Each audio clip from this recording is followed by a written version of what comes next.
Is there someone by the name husband died in a car accident? Yes, I'm thinking his name was starting with T maybe. Yes, my husband died of car accident.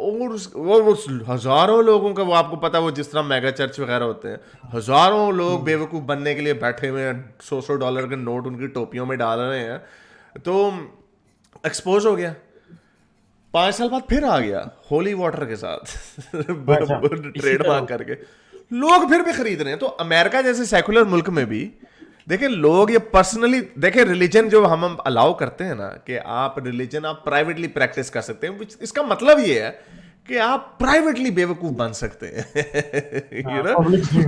Publicly ہم آپ کو نہیں بنانے دیں گے لیکن آپ privately بن سکتے ہیں. اگر آپ نے ظاہر بات ہے اگر آپ سمجھتے ہیں کہ حضرت عیسیٰ بن مریم بن باپ کے پیدا ہو گئے رسول اللہ اڑن گھوڑے پہ چلے گئے وغیرہ وغیرہ یہ احمقانہ باتیں ہیں نا تو آپ ان کو بلیو کرنا کر لیں تو پھر آپ یہ بلیو کر سکتے ہو تو آپ یہ بھی بلیو کر سکتے ہیں خواب میں ہو سکتا ہے حضرت خضر آ گئے ہوں کوئی پتہ نہیں کوئی براق کے اوپر بیٹھ کے وہ کہے جی 10ویں منزل سے چھلانگ مارو براق کیچ کر لو پتہ چلے براق تو آیا نہیں دھوکہ دے گا براق دھوکہ نہیں دے گا.